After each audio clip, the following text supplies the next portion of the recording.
2018 கிட்டத்தட்ட 65 ஆணவ கொலை நடந்திருக்குங்க. இது வரைக்கும் தமிழகத்துல மட்டும் 2018 இது வரைக்கும் இத்தனை கொலை நடந்திருக்கு.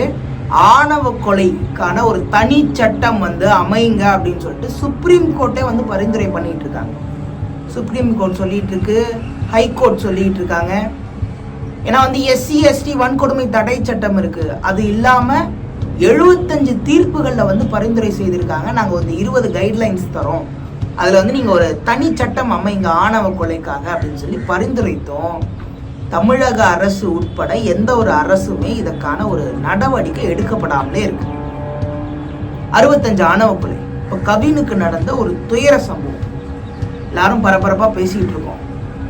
என்ன சார் சாதி எங்க இருக்கு? சாதி எல்லாம் இல்லை, நாங்கெல்லாம் சமத்துவமா இருக்கோம், சமமா இருக்கோம், அதெல்லாம் மறந்துட்டோம் அப்படின்னு நம்ம சொன்னாலும் 21 வயசு பையன் கத்தியால அருவாள் எடுத்து ஒரு சக வயசுல இருக்க ஒரு நபரை வெட்டக்கூடிய அளவுக்கு, காதலை எதிர்க்கக்கூடிய அளவுக்கு சாதி வெறி, அந்த ஆணவம் இன்னும் தலைவிரித்து ஆடிட்டு இருக்குன்னா எங்க போயிட்டு இருக்கு நம்ம சமூகம்? ரொம்ப ஒரு கேவலமா இருக்கு, ரொம்ப பயமாகவும் இருக்கு அதே சமயத்துல. ஏன்னா இளைஞர்கள் மத்தியில ஒரு சமத்துவம் இல்லாமல் அவங்க கிட்ட கூட அந்த சாதி வன்மம் இருக்குன்னா என்னங்க நம்ம போயிட்டு இருக்கோம், என்ன பண்ணிட்டு இருக்கோம்? மச்சான் மாமான்னு கூப்பிட்டுக்கிட்டு இருக்கோம், எல்லா ஃப்ரெண்ட்ஸ் ஒன்னா பழகிட்டு இருக்கோம். அப்போ அதெல்லாம் வெளி வேஷம் மட்டும்தானா? உள்ளுக்குள்ள நமக்குள்ள அந்த சாதி வன்மம் இன்னமும் இருக்கா? எல்லாம் நம்ம வெளியில இருந்து பேசிட்டாலும் சரி, கல்யாணம்னு வரும்போது, காதல்னு வரும்போது, உங்களுக்கு ஞாபகம் இருக்குமான்னு தெரியல, 2019 ஒசூர்ல சுவாதி அப்படின்ற பெண் இன்னொரு சமூகத்தை சேர்ந்த, தாழ்த்தப்பட்ட சமூகத்தை சேர்ந்த ஒரு ஆணுடன் திருமணம் ஆகுது, வயிற்றுல குழந்தை வளருது.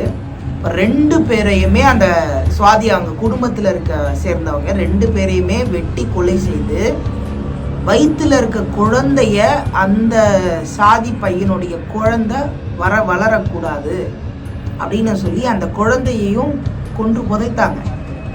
அப்போ தமிழக முதல்வர், இப்போவா இருக்க தமிழக முதல்வர், அன்னைக்கு எதிர்கட்சி தலைவராக இருக்கும்போது வன்கொடுமை, இந்த சாதி ஆணவ கொலைகளுக்கெல்லாம் ஒரு தனி சட்டம் அமைக்கணும் அப்படின்னு சொன்னவர் இப்போ இன்னும் அமைக்காம இருக்கிறார். அவர் மட்டும் கிடையாது, எந்த கட்சியுமே இதுக்கு குரல் கொடுக்கலான்றதான் உண்மை.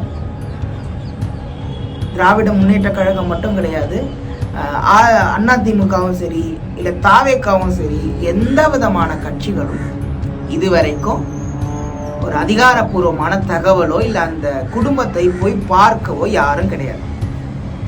விசிகா தலைவர் மட்டும் ஃபோனில் பேசியிருக்காரு, அதை காணொலி பார்த்தோம். நான் இது வரைக்கும் யாரும் இதுக்கு உண்மையிலேயே வாய்ஸ் அவுட்டை யாருமே பண்ணல. இப்போதான் கொஞ்சம் கொஞ்சமாக போஸ்ட் போட்டுக்கிட்டு இருக்காங்க. இப்போ நல்ல சம்பளத்தில் இருக்கக்கூடிய ஒரு பையன், நல்ல படித்த பையன், தங்க பதக்கம் பெற்ற பையன், அவங்க குடும்பம் ஏழ்மையெல்லாம் கிடையாது, 10 கோடி கிட்ட சொத்து இருக்கான் எல்லாருக்கும் சேர்த்து. இப்படி நிலபுலங்கள் இருந்து படித்து நல்ல வேலையில இருந்து கை நிறைய சம்பாதிச்ச பையனுக்கு இதெல்லாம் தாண்டி ஒரு சாதி என்ற அந்த ஆணவம், சாதி திமிர், நீ எல்லாம் எங்க பிள்ளைய கட்டிக்கலாமா? இது எத்தனையோ வாட்டி சொல்லியிருக்காங்க. அவங்க அவங்க கவினுடைய அம்மாவே சொல்லியிருக்காங்க, வேண்டாமா இது சரிப்பட்டு வராது அப்படின்னு சொல்லியிருக்காங்க. ஆனா இதே மாதிரி பார்த்தீங்கன்னா இந்த கவின் வர சொன்னதோ இந்த பொண்ணு தான் போல. இவங்க திருச்செங்கோட்டில் அவங்க தாத்தாக்கு வைத்தியம் பார்த்துக்கிட்டு இருந்திருக்காங்க. அவங்க அம்மா, கவினோட அம்மா, கவினுடைய தம்பி, இவங்க எல்லாம் அங்கே வைத்தியம் பார்த்துட்டு இருக்கும்போது ஃபோன் பண்ணி இங்கே வாங்க, எங்களுடைய ஆஸ்பத்திரிக்கு வாங்க அப்படின்னு சொல்லி அந்த பொண்ணு தான் இவங்களை எல்லாரையும் வர சொல்லிட்டு இருக்கும்போது அந்த பொண்ணோட தம்பி அந்த பொண்ணை பார்க்க வந்திருக்காரு. அங்கே கவின் இருக்கும்போது கவினை தனியாக கூட்டிகிட்டு போயிட்டு பேசுகிற மாதிரி பேசி ஒளிச்சு வச்சிருந்த அருவாள் எடுத்து வெட்டியிருக்காரு. இப்போ இது எல்லாம் ஒரு சந்தேகக்கும்படி தான் இருக்குது. ஏன்னா எதர்ச்சியாக நடக்கிற மாதிரி தெரியல, இதில் ஏதோ ஒரு பிளான் இருக்கிற மாதிரி தான் தெரியுது. அதை மாதிரி தான் நிறைய பேர் பேசிகிட்டு இருக்காங்க. அப்போ என்ன வன்மம் பாருங்க, ஒரு 21 வயசு பையனுக்கு இருக்கக்கூடிய வன்மம். அவங்க அம்மா அப்பா 2 பேருமே போலீஸ்.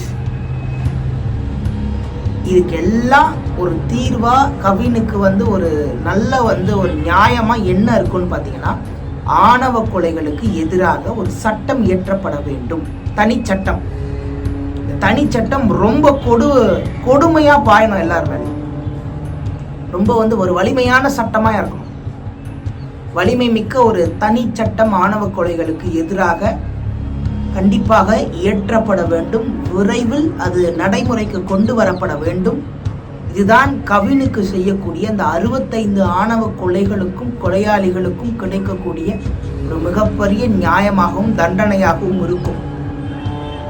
தனிச்சட்டம் மிக விரைவில் இயற்றப்பட வேண்டும். கவினுக்கு உரிய நீதி வழங்கப்பட வேண்டும். நன்றி, வணக்கம்.